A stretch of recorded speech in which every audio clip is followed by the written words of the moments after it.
यताबाट आएको म यो सर्भिस रोडबाट। सर्भिस रोड पनि उता अब कहाँ जान्छ थाहा छैन, बोर्ड ऊ पर छ। म बोर्डसम्म गइनँ अहिले। म कसरी हराएँ भने हिँड्दा होइन तपाईँहरूलाई देखाउँछु म कति किलोमिटर हिँडेको थिएँ भनेर। ल हेर्नुहोस् त, यहाँ अलिकति देखेन क्या,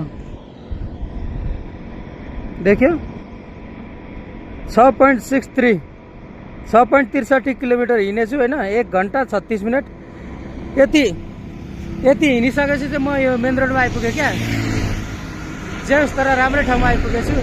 अनि यहाँ एकजना मान्छेलाई सोधेको, यो मेन रोड चाहिँ बेङ्गलोर मुम्बई एक्सप्रेस हाइवे रहेछ यसको नाम चाहिँ होइन, बेङ्गलोर टु मुम्बई जोड्ने रहेछ। यो रोड चाहिँ एकदमै, हाइवे चाहिँ मलाई एकदमै मन पर्यो र यो भिडियो बनाउनु मन लागेको।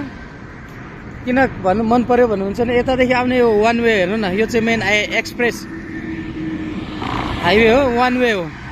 वान वे नै कति ठुलो छ भनेपछि नि तपाईँहरूको 1 2 3 4 5 लेनको छ वान वे।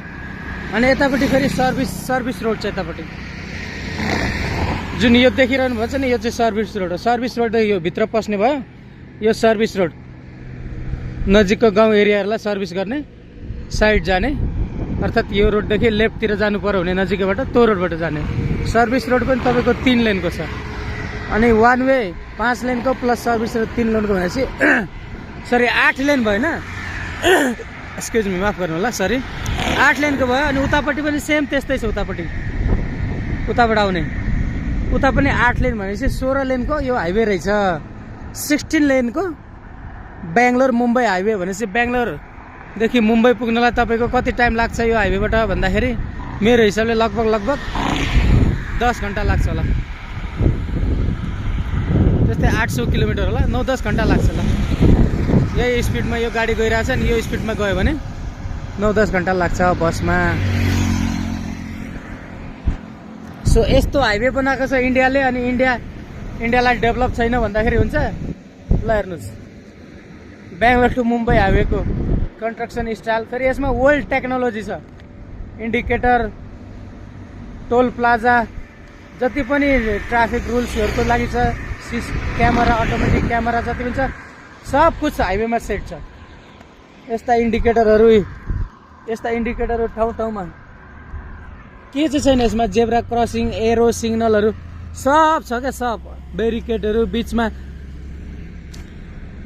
उयो के पऱ्यो बोट बिरुवा लगाएको छ, ग्रिनरी छ बिचमा एकदमै। ल हेर्नुहोस्, बेङ्गलोरदेखि मुम्बई गएका ट्रकहरू, मालवाहक ट्रकहरू।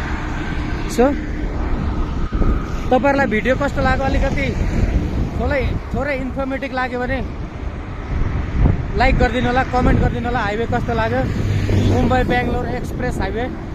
अनि कोही पनि मेरो च्यानलमा पहिलोचोटि भिडियो हेर्दै हुनुहुन्छ भने कृपया च्यानललाई सब्सक्राइब गरेर मलाई साथ सपोर्ट गरिदिनु होला। अब भिडियो रेगुलर त म भन्न सक्दिनँ, हप्तामा 10 दिनमा 15 दिनमा चाहिँ एउटा कन्फर्म आउँछ। ल यो चाहिँ भनिदिन्छु तपाईँहरूलाई। हस् त, यति भन्दा म पनि बिदा हुन चाहन्छु है त। ल टाटा बाई बाई, शुभ दिन।